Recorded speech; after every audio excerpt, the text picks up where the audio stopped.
لا تشد الرحال إلا لثلاث مساجد: المسجد الحرام والمسجد النبوي والمسجد الأقصى. فأما المسجد الحرام والمسجد النبوي فالحمد لله هو متاح لعموم المسلمين للصلاة والصيام والقيام والحج والعمرة.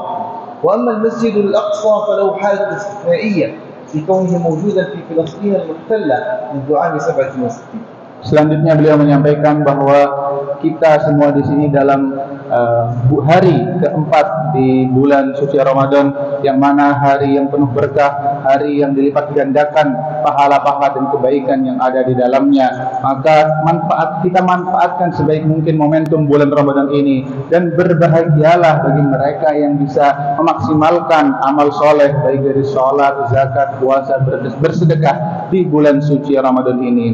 Lalu beliau menyampaikan bahwa sebagaimana Allah Subhanahu wa taala melipat gandakan waktu di antara waktu-waktu lainnya seperti bulan Ramadan di antara bulan-bulan lainnya, Allah Subhanahu wa taala juga memberikan fadilah keutamaan tempat dari tempat-tempat lainnya. Sebagaimana hadis Nabi Shallallahu Alaihi Wasallam, beliau bersabda, tidaklah dikendarakan, tidaklah dikemudikan sebuah kendaraan kecuali menuju 3 masjid. Yang pertama adalah Masjidil Haram di Makkahul Mukarramah, yang kedua adalah Masjid Nabawi di Madinatul Munawwarah, dan yang ketiga adalah Masjidil Aqsa di Palestina. Lalu kita ketahui bersama bahwa Masjidil Haram di Makkah dan Masjid Nabawi di Madinah, keduanya terbuka untuk seluruh kaum muslimin dalam keadaan tentram dan damai. Kita bisa mengadakan sholat, ibadah, dan amalan-amalan lainnya di Masjidil Haram maupun di Masjid Nabawi. Tetapi kondisi yang berbeda dengan Masjidil Aqsa, yang mana saat ini masih berada di tangan genggaman para penjajah sejak tahun 1967. وقال الله عز وجل: سبحان الذي أسرى بعبده ليلا من المسجد الحرام إلى المسجد الأقصى الذي باركنا حوله.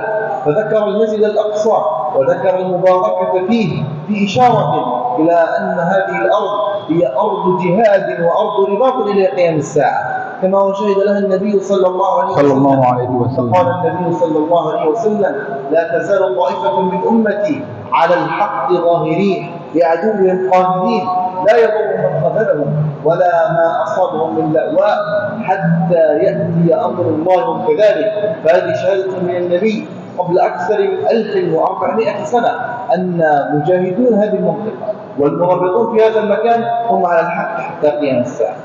Lalu beliau menyampaikan bahwa salah satu kedudukan dan posisi Masjidil Aqsa di tengah-tengah umat Islam adalah memiliki kedudukan yang sangat penting dan sentral. Bagaimana tidak, karena Masjidil Aqsa sendiri adalah kiblat pertama bagi kaum muslimin dan masjid ketiga dari masjid-masjid yang mulia untuk kaum muslimin. Lalu sholat di dalamnya setara 1000 kali lipat dibanding sholat di masjid-masjid lainnya. Juga ini disebutkan sebagaimana di dalam awal surat Al-Isra yang bunyinya, Maha suci Allah yang telah memperjalankan hambanya dari Masjidil Haram menuju Masjidil Aqsa, yang mana di sini memiliki isyarat bahwa Masjidil Aqsa disejajarkan dengan Masjidil Haram, yang mana mengisyaratkan bahwa keutamaan dan fadilahnya tidak lepas seperti keutamaan Masjidil Haram, yang juga diberikan isyarat keberkahan di dalam Masjidil Aqsa dan apa yang ada di sekitarnya. Lalu Nabi Shallallahu Alaihi Wasallam pernah bersabda, akan ada sekelompok dari umatku yang senantiasa istiqomah membela dalam kebenaran, tidak membahayakan mereka orang-orang yang menghina dan meninggalkan mereka sampai datang ketetapan Allah kepada mereka, yang mana ini merupakan bentuk syahadah atau kesaksian Nabi Shallallahu Alaihi Wasallam kepada ahlu Masjidil Aqsa, para penduduk Masjidil Aqsa, wabil khusus para penjaga dan para pejuang yang senantiasa mempertahankan Masjidil Aqsa dari tangan-tangan penjajah, yang mana sudah disebutkan sejak 1400 tahun yang lalu. المسجد الأقصى لإقامة هيكل اليهود المزعوم، كما وقام حقا بحق أنفاق بطول أكثر من 9 كيلومترات أسفل المسجد الأقصى فيما يهدد في أي وقت من هدام هذا المسجد.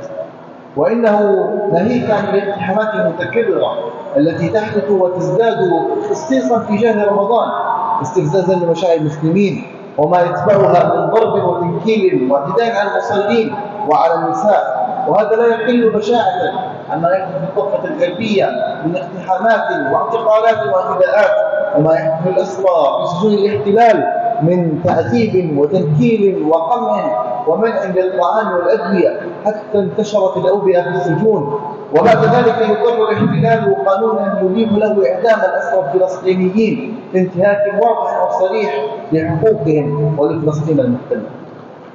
Lalu beliau menyampaikan sejak Palestina dijajah tahun 1967 telah terjadi banyak kezaliman, telah terjadi banyak kesewenang-wenangan yang ada di sana. Salah satunya adalah mereka para penjajah ingin mendirikan kuil-kuil yang mereka anggap berada di bawah Masjidil Aqsa. Lalu mereka membangun terowongan-terowongan yang ada di bawah Masjidil Aqsa, dan suatu saat jika mereka menghendaki untuk menghancurkan terowongan tersebut dan menghancurkan Masjidil Aqsa, maka sudah tidak ada lagi kenangan-kenangan yang ada di Masjidil Aqsa. Bukan hanya itu, sejak mulai penjajahan tersebut juga banyak dari warga-warga Palestina yang diculik, yang ditangkap, yang dibunuh, yang diinterogasi dan diintimidasi, diteror, ditakut-takuti, sampai ini merupakan bentuk kezaliman yang besar terhadap kaum muslimin. Selanjutnya, apa yang terjadi di Dofatul Gharb atau di tepi barat merupakan sesuatu yang sangat memilukan.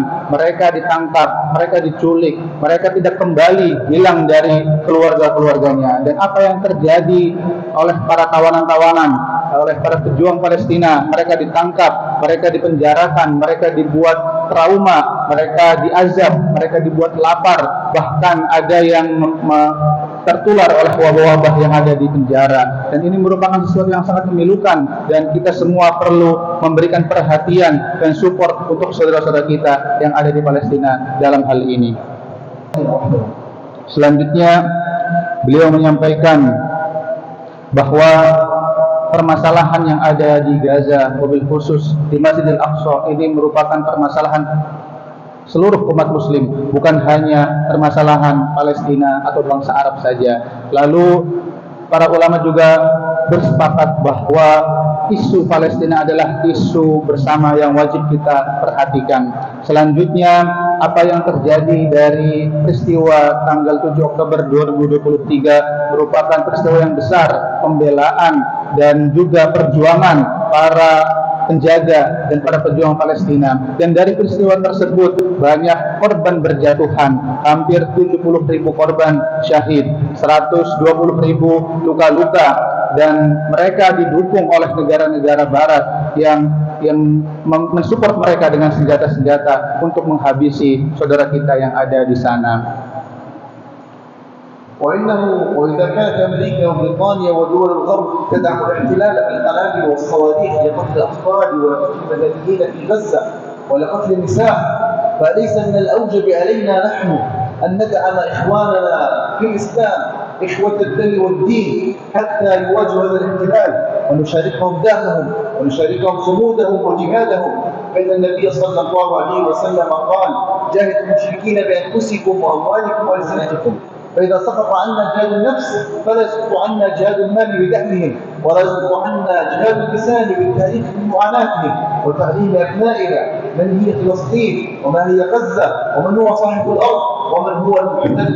وكيف لنا أن نرضى وكيف لنا أن نقبل بأن يدخل علينا رمضان ونحن منعمون بين أهلنا ونأكل ما لذ وضاق، وأهلنا في غزة محاصرون مجوعون بالأيام لا يكادون يجدون ما يأكلون. وإننا نعلم أنكم من أكثر الشعوب دعما للقضية الفلسطينية، والمستشفى الإندونيسي في غزة هو شاهد على دعمكم المتواصل، فلا ينبغي أن نتوانى ولا ينبغي أن نتكاسل في دعم إخواننا حتى تتحرر فلسطين كاملة، لا نرضى بشبر من أرضها محتل، ولا ينبغي لأي مسلم أن يفرط بشبر من أرض فلسطين. تقبل الله عز وجل منا ومنكم، ونسأل الله أن ينصر أهلنا في غزة وفي فلسطين. وأقول قولي هذا واستغفر الله لي ولكم، والسلام عليكم ورحمة الله وبركاته. Waalaikumsalam warahmatullahi wabarakatuh. Lalu selanjutnya beliau menyampaikan bahwa mereka para penjajah negara disupport dan didukung oleh negara-negara barat dengan mengirimkan alat-alat perang, senjata, bom, rudal untuk menghabisi saudara-saudara kita yang ada di sana. Lalu kita sebagai umat muslim yang memiliki saudara, yang memiliki ikatan persaudaraan bersama saudara-saudara kita yang ada di Palestina, hendaknya kita membantu mereka semampu yang kita bisa. Sebagaimana sabda Nabi Shallallahu Alaihi Wasallam, bantulah saudara-saudara kita yang sedang diperangi dengan jiwa, harta, raga, dan juga lisan kita. Jika kita tidak bisa memberikan bantuan dalam jiwa dan raga kita, maka kita berikan dengan harta kita. Jika tidak mampu dengan harta kita, maka dengan lisan kita semampu yang kita bisa. Kita mengirimkan bantuan kepada mereka bukan untuk berperang, bukan untuk memberikan senjata, bukan untuk memberikan konflik, tetapi sebatas agar mereka bisa bertahan hidup dengan logistik dan bahan pokok yang ada. Lalu beliau menyampaikan selanjutnya bahwa bangsa yang paling banyak mendukung dan mensupport Palestina adalah bangsa Indonesia dengan memberikan support terbesar dari sebelum-sebelumnya, seperti Rumah Sakit Indonesia yang ada di Gaza yang saat ini sudah tidak bisa beroperasi karena sudah dihancurkan oleh tangan-tangan para penjajah. Lalu selanjutnya beliau menyampaikan bahwa kita sekarang di bulan suci Ramadan berpuasa, beribadah bersama sanak saudara, bersama keluarga kita, bersama anak-anak kita, tentram, damai di rumah-rumah kita dengan makanan dan dengan minuman. Lalu bagaimana saudara-saudara kita yang ada di Gaza dan di Palestina sana? Mereka kehilangan rumah, kehilangan keluarga, sanak saudara dan orang tua. Setiap hari mereka dideru dengan bom-bom. Mereka setiap hari memiliki ketidakpastian, bahkan mereka selalu khawatir akan adanya rudal ataupun bom yang datang ke kemah-kemah mereka. Lalu terakhir,